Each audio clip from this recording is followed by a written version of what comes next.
जय हिंद दोस्तों, स्वागत है आपके अपने परिवार मैन एम्पायर में। आज हम शुरू करने जा रहे हैं वैदिक सभ्यता। मैंने वैदिक काल पढ़ाएंगे। मैंने वैदिक सभ्यता के बारे में पहले ही बता दिया था, जिसमें आपको सभी महत्वपूर्ण टॉपिक्स देखने को मिलेंगे और एक ही वीडियो से आपको मतलब वैदिक काल के सभी महत्वपूर्ण टॉपिक्स तैयार हो जाएंगे, क्योंकि ये एक फाउंडेशन क्लास है। आपको इसमें ज़्यादा से ज़्यादा क्वेश्चंस पढ़ने को मिलेंगे जो परीक्षा के लिए उपयोगी होंगे। तो चलिए शुरू करते हैं। वैदिक सभ्यता। वैदिक सभ्यता को दो भागों में बांटा गया है। एक है ऋग वैदिक काल और दूसरा है उत्तर वैदिक काल। ऋग वैदिक काल को 1500 ईसा पूर्व से 1000 ईसा पूर्व के काल को ऋग वैदिक काल में रखा गया है, जबकि उत्तर वैदिक काल को 1000 ईसा पूर्व से 600 ईसा पूर्व के काल को उत्तर वैदिक काल में रखा गया है।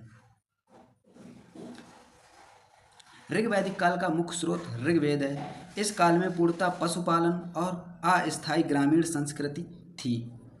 उत्तर वैदिक काल में अन्य तीनों वेद जैसे सामवेद, यजुर्वेद और अथर्ववेद की रचना हुई और उत्तर वैदिक काल में ही लोहे की खोज हुई थी। सबसे पहला लोहा अतरंजी खेड़े से प्राप्त हुआ था। इस तरह से जब लोहे की खोज हो गई तो हल बनने लगे और कृषि के लिए अच्छे अच्छे हथियार बनने लगे। तो इस प्रकार से जो सभ्यता थी वो शहरी सभ्यता की ओर बढ़ने लगी और बाद में जनपद और महाजनपदों का निर्माण हुआ। आर्यों का आगमन। आर्य ईरान से आए थे। मध्य एशिया। आर्यों का जो मुख्य निवास था वो ईरान था। ईरान मध्य एशिया में पड़ता है।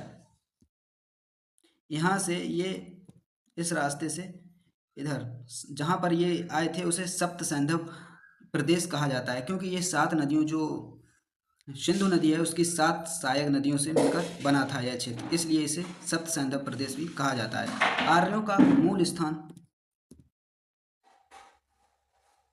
जो आर्यों का सर्वाधिक मान्य सिद्धांत है वो मैक्स मूलर के अनुसार माना जाता है। आर्यों का मूल स्थान मध्य एशिया माना जाता है। ये सप्त सैंधव प्रदेश भारत में आकर बसे थे। यह सप्त सैंधव जो प्रदेश है ये भारत में पंजाब और हरियाणा के क्षेत्र में पड़ता है।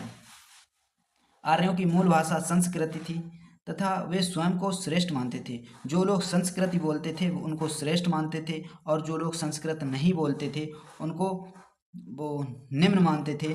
जो यहाँ के मूल निवासी थे, जो मूल निवासी थे भारत के, उनको निम्न मानते थे क्योंकि उन्हें संस्कृत नहीं आती थी और ये संस्कृत को देवताओं की भाषा कहा करते थे और स्वयं को देवताओं का रूप बताते थे और अपने आप को उच्च और महान समझते थे। और यहाँ के जो मूल निवासी थे उनको निम्न या अनार्य कहते थे। आर्यीकरण। भारत में आर्यीकरण कैसे हुआ? दक्षिण भारत का आर्यीकरण।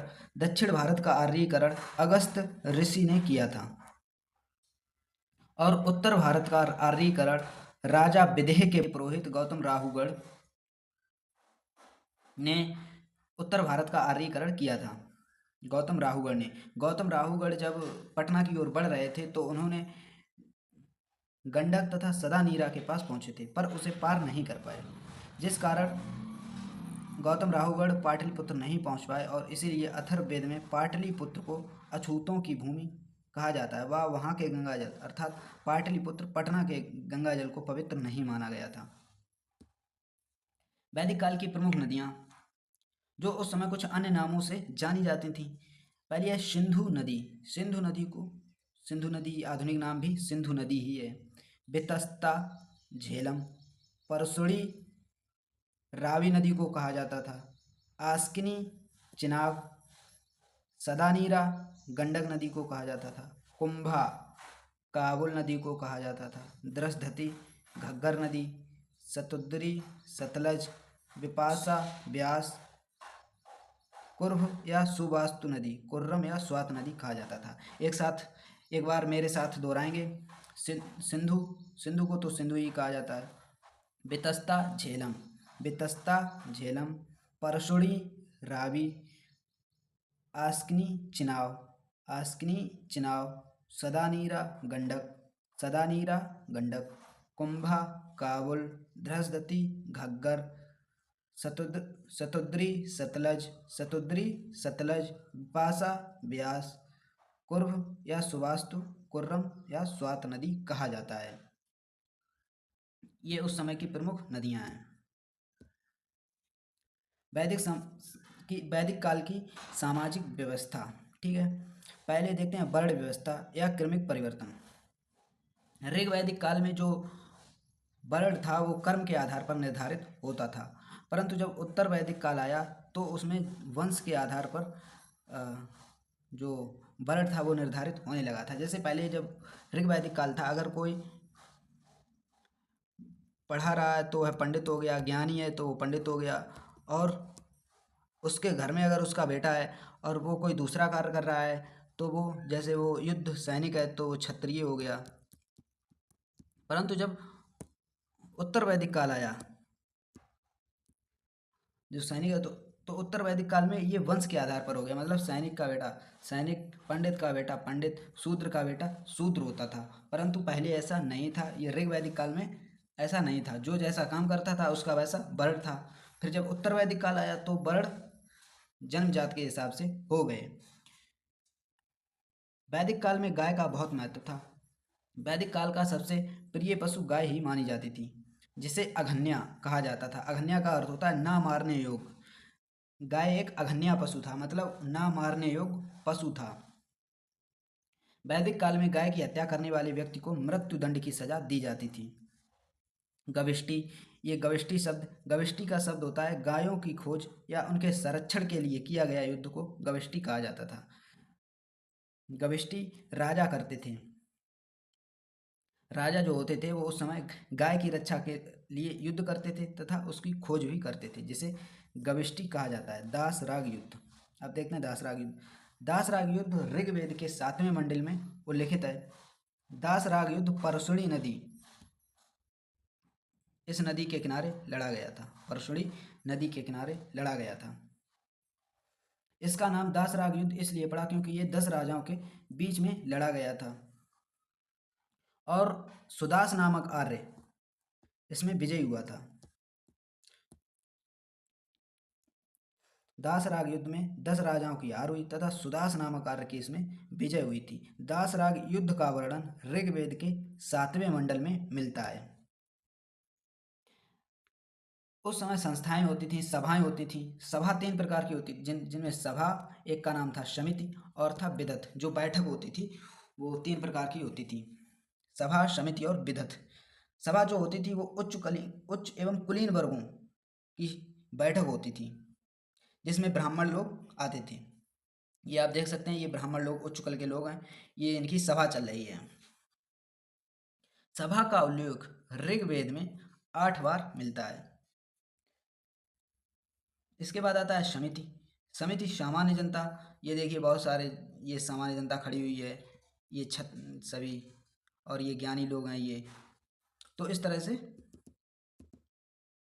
जो होता था, समिति में सामान्य जनता तथा की केंद्रीय सभा होती थी, जिसमें राजा का चुनाव और नीति का निर्धारण होता था। समिति किस लिए होती थी? मुख्य रूप से राजा का चुनाव और नीति का निर्धारण करने के लिए समिति बुलाई जाती थी। समिति का उल्लेख ऋग्वेद में 9 बार मिलता है। विदथ। विदथ ऋग्वैदिक काल की सबसे प्राचीन जनजाति सभा थी, जिसका उल्लेख ऋग्वेद में 122 बार मिलता है।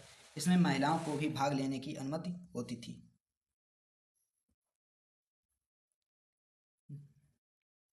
विदथ एक ऐसी सभा थी, ऐसी बैठक थी जिसमें महिलाओं को भी भाग लेने का हिस्सा लेने का मौका मिलता था। और विदथ की चर्चा सर्वाधिक बार किसकी चर्चा है? विदथ। ये क्वेश्चन भी बनता है इनसे कि ऋग्वेद में सर्वाधिक किसकी चर्चा है? सभा, समिति, विदथ में थे सर्वाधिक बार किसकी चर्चा है? तो विदथ। और सभा की 8 बार, समिति 9 बार, विदथ 122 बार। अब देखते हैं वैदिक काल के प्रमुख देवता। इंद्र। वैदिक काल के प्रमुख देवता इंद्र को माना जाता है। इंद्र की चर्चा सर्वाधिक बार दी गई है। इनकी चर्चा 250 बार उल्लेख मिलता है। इंद्र को युद्ध तथा वर्षा का देवता माना जाता है। इंद्र को पुरंदर भी कहा जाता है। पुरंदर का अर्थ होता है किले को तोड़ने वाला। ऋग्वैदिक काल में सर्वाधिक महत्वपूर्ण देवता कौन थे? इंद्र। इसके बाद आता है इंद्र। आप देख सकते हैं ये इंद्र की इमेज है। ये इंद्र देवता हैं जो हाथी पर बैठे हुए हैं। इसके बाद आता है अग्नि। दूसरे सबसे महत्वपूर्ण देवता अग्नि थी। अग्नि की चर्चा 200 बार मिलती है। अग्नि को ईश्वर तथा मनुष्य के बीच मध्यस्थता करने वाले देवता के रूप में जाना जाता है। सर्वाधिक महत्वपूर्ण देवता इंद्र थे तथा दूसरे सर्वाधिक महत्वपूर्ण देवता अग्नि, जिनकी चर्चा 200 बार मिलती है। अग्नि को मनुष्य तथा ईश्वर के बीच मध्यस्थता करने वाले देव के रूप में जाना जाता था। वरुण जल तथा समुद्र एवं ब्रह्मांड के नैतिक नियमों का देवता माना जाता है। जल तथा समुद्र एवं ब्रह्मांड के नैतिक नियमों का देवता वरुण को माना जाता है।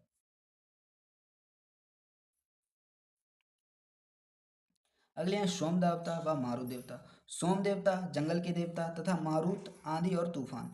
मारुत वायु का पर्यायवाची भी होता है, इसलिए ऐसे भी याद रखना कि मारुत आंधी और तूफान के देवता होते हैं। सोम देवता जंगल के देवता होते हैं। पूषण पूषण ऋग वैदिक काल में पशुओं के देवता थे, जो उत्तर वैदिक काल में शूद्रों के देवता बन गए। पूषण का अर्थ भी पशु की तरह है, थोड़ा पूषण पशु, पूषण पशु, इस तरह से थोड़ा उच्चारण होता है। तो पूषण जो थे ऋग वैदिक काल में पशुओं के देवता थे और जो उत्तर वैदिक काल में शूद्रों के देवता बन गए थे। ये सूर्य देवता हैं, ये अग्नि देवता, और ये जो समुद्र में दिखाई दे रहे हैं ये वरुण देवता हैं।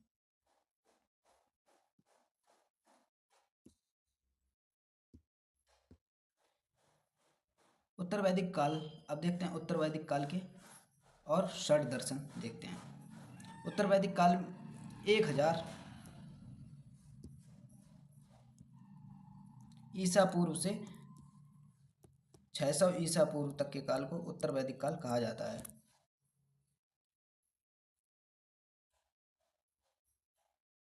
इसमें लोहे की खोज हुई थी। लोहे की खोज उत्तर प्रदेश के अतरंजी खेड़े से हुई थी, जो सोरों जिले में पड़ता है।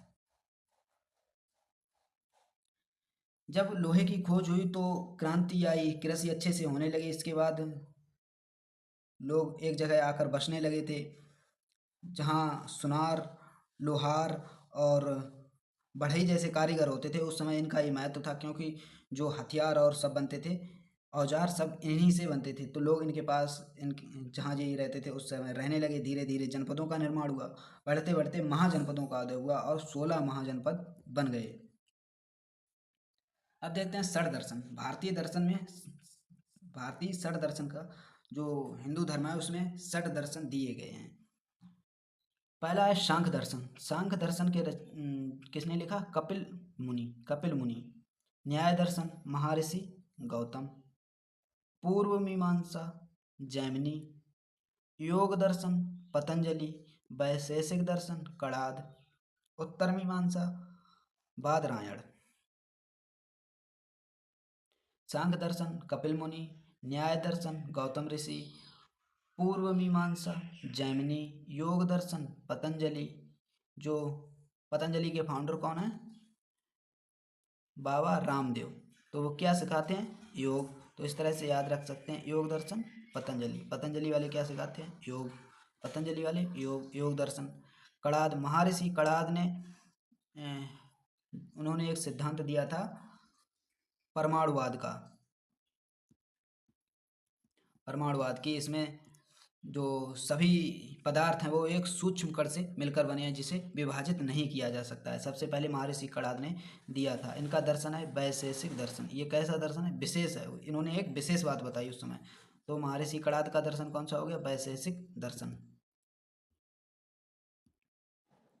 उत्तर मीमांसा बादरायण। उत्तर माने क्या होता है? देखिए यहाँ पर जैसे आपने पहले पढ़ा था कि ऋग वैदिक काल, इसके बाद उत्तर वैदिक काल, अर्थात बाद का वैदिक काल। तो उत्तर माने ज़्यादातर बाद में जो चीज़ आती है उसमें उत्तर जोड़ दिया जाता है। ऐसे ही उत्तर मीमांसा, पहले आई ये पूर्व मीमांसा जैमिनी, इसके बाद आई उत्तर मीमांसा। और ये उत्तर माने बाद, इसमें लिखा भी है बाद, तो उत्तर मीमांसा बादरायण। इस तरह से आप याद रख सकते हैं, उत्तर मीमांसा बादरायण। उत्तर माने बाद और बादरायण ने इसकी रचना की थी। अब देखते हैं सिंधु सभ्यता हम पढ़ चुके हैं और वैदिक सभ्यता भी पढ़ी है। तो अब देखते हैं सिंधु सभ्यता और वैदिक सभ्यता में क्या क्या अंतर होते थे। सिंधु सभ्यता जो थी वो एक नगरीय अर्थात शहरी अर्बन सभ्यता थी, अर्बन। और जो वैदिक सभ्यता थी वो ग्रामीण एवं कृषि सभ्यता थी, यानी रूरल सभ्यता थी। यहाँ पर कृषि पर आधारित थे लोग और पशुपालन करते थे, जबकि जो सिंधु घाटी सभ्यता थे वो लोग व्यापार ज़्यादा करते थे। और जो आपने देखा होगा कि जो शहरी सभ्यता होती है वहाँ पर लोग अपना कुछ ना कुछ धंधा ही करते हैं। तो सिंधु घाटी सभ्यता एक शहरी सभ्यता थी, जबकि वैदिक सभ्यता एक ग्रामीण सभ्यता थी। इनका जो ढांचा था, सिंधु सभ्यता मातृ सत्तात्मक समाज था और वैदिक सभ्यता पितृ सत्तात्मक था। पशु, जो सिंधु सभ्यता का सबसे महत्वपूर्ण पशु था, एक सींग वाला सांड माना जाता था, एक श्रृंगी सांड, एक सींग वाला जानवर सांड, एक श्रृंगी सांड, यानी जिसका एक सिर पर एक सींग होता था सांड, तो उसको उसको महत्वपूर्ण दिया गया। जबकि वैदिक काल में गाय को महत्व दिया गया है, जिसे अघन्या कहा गया है, मतलब जिसकी हत्या नहीं की जा सकती उसे अघन्या कहा गया है। अघन्या का अर्थ है जिसकी हत्या नहीं की जा सकती। तो वैदिक काल में गाय को अघन्या कहा गया है। इसके बाद आता है धातु ज्ञान। धातु मतलब किस धातु को इसने खोजा था, किस काल में किस धातु को खोजा गया था। तो सिंधु घाटी सभ्यता में तांबा और कांसा महत्वपूर्ण था। तांबा तो पुरा पाषाण काल के, नव पाषाण काल के बाद ताम्र पाषाण काल में ही, पाषाण काल में ही ताम्र पाषाण काल आता है, उसमें ही खोज लिया गया था। और जो सिंधु सभ्यता थी उसमें कांसे का प्रचलन सबसे पहले आया था। तो ये दो धातुओं से परिचित हो गए थे, तांबा और कांसा। परंतु सिंधु घाटी सभ्यता के लोग लोहे से परिचित नहीं थे, क्योंकि इसकी खोज उत्तर वैदिक काल में हुई थी। लोहे की खोज उत्तर वैदिक काल में हुई थी। तो जाहिर सी बात है कि सिंधु घाटी की सभ्यता के लोग लोहे से परिचित नहीं हो सकते हैं, और जो वैदिक सभ्यता के लोग थे वे लोहे से परिचित थे। और यही लोहे की खोज ही उत्तर वैदिक काल में क्रांति का कारण बनी, जो बाद में जनपद तथा महाजनपदों का निर्माण हुआ और राज्य का निर्माण हुआ।